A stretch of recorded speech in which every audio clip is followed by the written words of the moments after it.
ये एक कहानी है एक पीटर नाम के आदमी की, जिसे लगता है कि ये दुनिया एक बहुत बड़ा माया जाल है।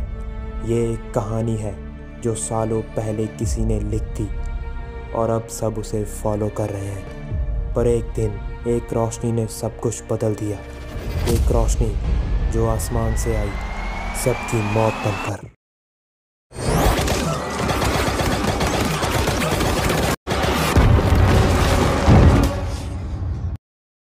पर तभी पीटर अपने सपने से जागता है। सपना जो उसे अक्सर आता है। पीटर को लगता है कि वो आएंगे बड़ी दूर कहीं अंतरिक्ष से और ये कहानी ख़त्म करेंगे।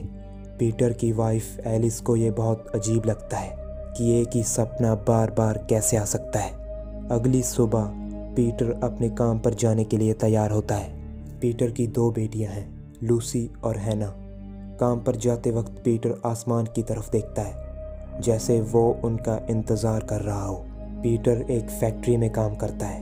वहाँ उसे यादें आती हैं जिसमें वो किसी को बहुत बुरी तरह से मार रहा था।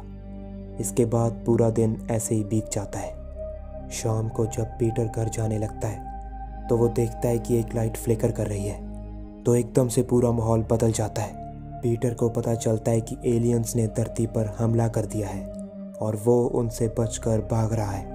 पर अगले ही पल सब कुछ ठीक हो जाता है। इसके बाद पीटर अपने घर वापस जाने लगता है। रास्ते में उसे आसमान में वही 3 रोशनियां दिखती हैं। तो वो औरों से पूछता है कि क्या तुम्हें आसमान में कुछ दिख रहा है। पर अगले ही पल वो रोशनियां आसमान में ही गायब हो जाती हैं। घर वापस आकर पीटर एलिस को अपने सपनों के बारे में बताता है तो वो उसे किसी डॉक्टर के पास जाने की सलाह देती है। रात को सोते वक्त पीटर को एक और सपना आता है जिसमें वो अपनी दोनों बेटियों को रोते हुए देखता है जिनके चारों तरफ लाशें पड़ी थी। सुबह पीटर एलिस को कहता है कि मैं आज काम के बाद डॉक्टर के पास जाऊंगा। ये सुनकर एलिस बहुत ज़्यादा खुश होती है। लेकिन जब पीटर डॉक्टर के पास जाता है तो वहाँ उसे एक आदमी मिलता है। वो पीटर से पूछता है कि क्या तुम्हें भी वही सपने आते हैं। तो पीटर बोलता है कि हाँ। तो वो आदमी पीटर से कहता है कि वो कोई सपने नहीं है, वो हकीकत है। आसमान से कोई हम पर नज़र रख रहा है। हमारे पास ज़्यादा समय नहीं है, वो आ रहे हैं। ये सुनकर पीटर बहुत ज़्यादा घबरा जाता है और डॉक्टर से बिना मिले ही वहाँ से चला जाता है। घर वापस आकर पीटर एलिस को कहता है कि जो मुझे सपनों में दिखता है वो एक इशारा है, कुछ बहुत ज़्यादा बुरा होने वाला है। लेकिन एलिस उसकी बात नज़रअंदाज कर देती है। उसे लगता है कि ये पीटर के मन का वहम है। इसके बाद उनके दोस्त उनके घर डिनर पर आते हैं। वहाँ भी एलिस देखती है कि पीटर अजीब बर्ताव कर रहा है। पीटर बाहर जाकर एक टेलीस्कोप से आसमान की तरफ देखता है। तभी उसका दोस्त रे उसके पास आता है। वो पीटर को कहता है कि यहाँ सब कुछ कितना अजीब है, ऐसा लगता है कि ये दुनिया हमारी नहीं है। तभी अचानक आसमान में हलचल होने लगती है। आसमान गरजने लगता है और बहुत सारी चमकदार रोशनियां नीचे की तरफ आती हैं। पीटर रे के चेहरे का डर देखकर समझ जाता है कि ये सब कुछ असल में हो रहा है। तो एलिस और बाकी सब भी बाहर आते हैं। इसके बाद एक रोशनी उनके पास आती है जो कि एक हाई टेक्नोलॉजी का रोबोट था। तभी अचानक उसमें से एक जोरदार वाइब्रेशन निकलती है जिससे सारी इमारतों के कांच टूट जाते हैं और पीटर के साथ बाकी सब भी नीचे गिर जाते हैं। पीटर जब उठकर देखता है तो आसमान में बहुत सारी स्पेसशिप्स थी। ये देखकर सब डर जाते हैं और अंदर की तरफ भागते हैं। तभी उनके सामने एक रोबोट आता है जो उन पर गोलियां चलाने लगता है, पर वो सब किसी तरह बच जाते हैं। लेकिन रे और उसकी फैमिली उनसे बिछड़ जाते हैं। एलिस लूसी और हैना को एक अलमारी में छुपने को कहती है। इसके बाद पीटर देखता है कि कोई उनकी बिल्डिंग में घुस चुका है और सभी इंसानों को मार रहा है। तो एलिस पीटर से पूछती है कि तुमने ये सब अपने सपने में देखा था, तो इसके बाद क्या होगा, क्या हम सब मर जाएंगे। तो पीटर उसे बताता है कि मुझे सिर्फ इतना पता है कि कुछ बहुत ज़्यादा बुरा होने वाला है। तभी उन्हें एहसास होता है कि कोई उनकी तरफ आ रहा है। तो वो दोनों दरवाजे को फर्नीचर से ब्लॉक कर देते हैं। वो जो कोई भी है दरवाजे को तोड़ने लगता है, पर थोड़ी देर बाद वो एकदम से रुक जाता है जिससे पीटर और एलिस को लगता है कि वो चला गया। इसी बीच लूसी अलमारी से बाहर आकर एक टेबल के नीचे छिप जाती है। दूसरी तरफ कोई उनकी दीवार तोड़ देता है और अंदर आता है एक एलियन।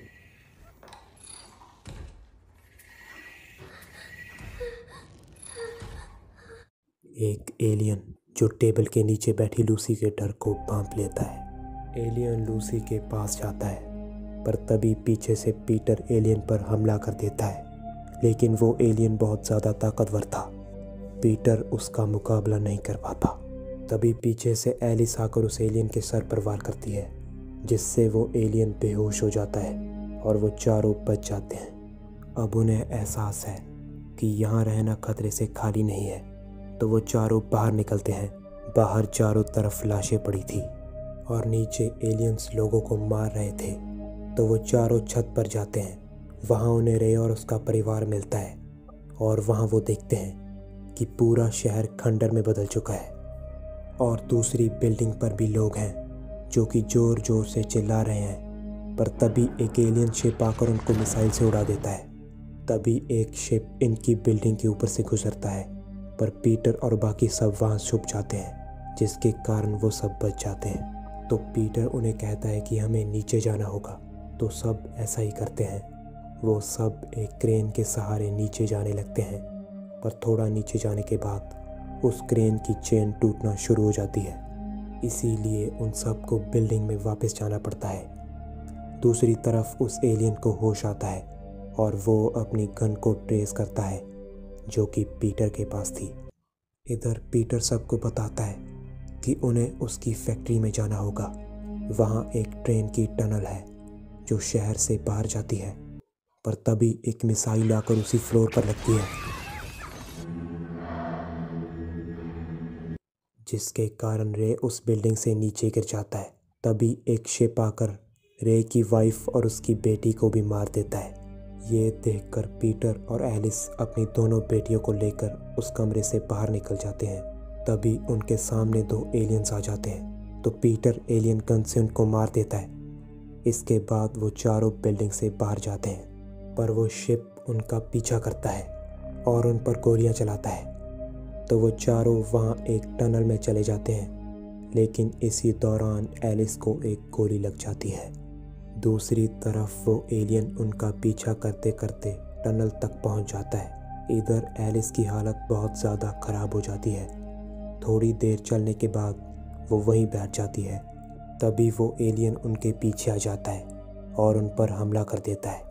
तो पीटर उस पर गोलियां चलाता है, पर वो एलियन वहाँ एक गैस पाइप लीक कर देता है, जिसके कारण चारों तरफ धुआं हो जाता है और वो एलियन उस धुएं में छिप जाता है। जब पीटर उस धुएं के अंदर जाता है तो वो एलियन उस पर दोबारा हमला करता है, लेकिन पीटर किसी तरह उसके हेलमेट को तोड़ देता है। पर तभी पीटर को पता चलता है कि एलियन सूट के पीछे एक इंसान है, जिसे देखकर पीटर हैरान हो जाता है। उसे कुछ भी समझ में नहीं आता। तो पीटर उससे पूछता है कि तुम ऐसा क्यों कर रहे हो, पर वो आदमी कोई भी जवाब नहीं देता और तभी एलिस बेहोश हो जाती है। पीटर उसे होश में लाने की बहुत कोशिश करता है, पर एलिस होश में नहीं आती। तो पीटर उस आदमी को गन दिखाकर कहता है कि इसे उठाओ और हमारे आगे चलो। तो वो आदमी ऐसा ही करता है। वो एलिस को उठा लेता है और उनके आगे चलने लगता है। थोड़ी देर चलने के बाद वो सब फैक्ट्री तक पहुंच जाते हैं, पर वहाँ पीटर फैक्ट्री का दरवाज़ा नहीं खोल पाता। तो वो सब वहाँ से जाने लगते हैं, पर तभी फैक्ट्री का दरवाज़ा खुलता है और बहुत सारे लोग बाहर आते हैं। उन्हीं लोगों में उस फैक्ट्री का मैनेजर डेविड भी होता है, जो कि पीटर का बॉस है। उसी वक्त हैना देखती है कि बहुत सारे शिप्स उनकी तरफ आ रहे हैं, तो वो सब जल्दी जल्दी फैक्ट्री के अंदर जाते हैं।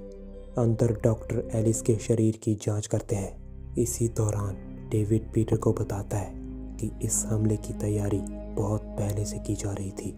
वो हमारी प्रजाति को ख़त्म करना चाहते हैं। तभी डॉक्टर उन्हें बताता है कि एलिस की हालत बहुत ज़्यादा ख़राब है, हम उसे ठीक नहीं कर सकते। तभी वो आदमी जिसने एलियन सूट पहना है वो कहता है कि मैं एलिस को ठीक कर सकता हूँ, मुझे तुम्हारे सिस्टम के बारे में सब पता है।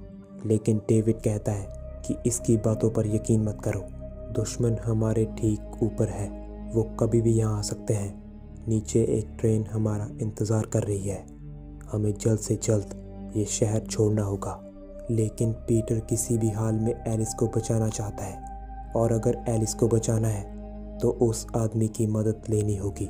तो पीटर अपनी दोनों बेटियों को डेविड के साथ भेज देता है और खुद एलिस के पास रुकता है। तभी ऊपर शिप्स हमला कर देते हैं, इसीलिए सभी लोग नीचे ट्रेन की तरफ जाते हैं। इधर जब वो आदमी एलिस की बॉडी पर कट लगाता है तो उसके शरीर में ऑर्गन्स की जगह एक आर्टिफिशियल सिस्टम था। इसका मतलब एलिस एक मशीन है। ये देखकर पीटर हैरान रह जाता है। वो उस आदमी से पूछता है कि ये सब क्या है। पीटर की ये बात सुनकर वो आदमी भी हैरान हो जाता है। वो आदमी पीटर को कहता है कि क्या तुम्हें सच में नहीं पता कि तुम क्या हो। लेकिन पीटर के पास इस सवाल का कोई जवाब नहीं होता। तो वो आदमी पीटर को बताता है कि एलिस का सिस्टम शट डाउन हो चुका है। इसे रीस्टार्ट करने के लिए तुम्हारी ऊर्जा की ज़रूरत पड़ेगी। पर पीटर को उस आदमी की कोई भी बात समझ में नहीं आती। तो वो आदमी कहता है कि तुम अपनी चेस्ट पर एक कट लगाओ। तो पीटर ऐसा ही करता है। लेकिन जब पीटर अपने शरीर पर कट लगाता है तो उसके अंदर भी एक आर्टिफिशियल सिस्टम था। तभी वो आदमी पीटर को एक वायर के जरिए एलिस से कनेक्ट करता है, जिसके कारण पीटर बेहोश हो जाता है और उसकी मेमोरी रिवाइज होती है। दरअसल दोस्तों, पीटर और बाकी सब जो इस ग्रह पर रहते हैं वो सब आर्टिफिशियल रोबोट्स हैं, जिन्हें इंसानों ने 100 साल पहले बनाया था। धीरे धीरे ये रोबोट्स इंसानों को ही मारने लगे और इसीलिए इंसानों और इनके बीच एक जंग शुरू हो गई। पर इंसान इतने एडवांस रोबोट्स के आगे टिक नहीं पाए और वो अपने ही हाथों से बनाए हुए रोबोट्स से हार गए और मजबूरन उन्हें ये ग्रह छोड़ना पड़ा। इंसानों के जाने के बाद पुराने रोबोट्स ने नए रोबोट्स की मेमोरी इरेज कर दी और उन्हें ऐसे डिज़ाइन किया कि वो खुद को इंसान समझें। लेकिन रोबोट्स को ये बात नहीं पता थी कि इंसान दोबारा आएंगे अपने ग्रह को वापस लेने। पीटर को जो भी सपने आते थे वो 100 साल पहले इंसानों और रोबोट्स के बीच हुई जंग की यादें थी। इसके बाद पीटर को होश आता है। अब पीटर को सब कुछ पता है। तो पीटर उस आदमी से पूछता है कि तुम हमारी मदद क्यों कर रहे हो। तो वो आदमी जवाब देता है कि जब हमें ट्रेनिंग दी गई तो हमें बताया गया कि तुम बहुत ज़्यादा बुरे और ख़तरनाक हो। तुमने हमारा ग्रह छीन लिया। लेकिन ये कहानी का सिर्फ एक पहलू था। मैं यहाँ उन्हें मारने नहीं आया जिनके परिवार हैं, जिनके बच्चे हैं, जिन्हें कुछ भी याद नहीं, जिन्हें ये तक याद नहीं कि वो रोबोट्स हैं। तभी एलिस को भी होश आ जाता है। अब उसे भी सब कुछ पता चल चुका है। दूसरी तरफ इंसान फैक्ट्री के अंदर घुस जाते हैं। तो वो आदमी एलिस और पीटर से कहता है कि तुम यहाँ से चले जाओ वरना वो तुम्हें मार देंगे। तो पीटर और एलिस वहाँ से चले जाते हैं। नीचे डेविड उनका इंतज़ार कर रहा था। तो वो सब एक ट्रेन के जरिए शहर से बाहर निकल जाते हैं और ये कहानी यहीं पर ख़त्म हो जाती है दोस्तों।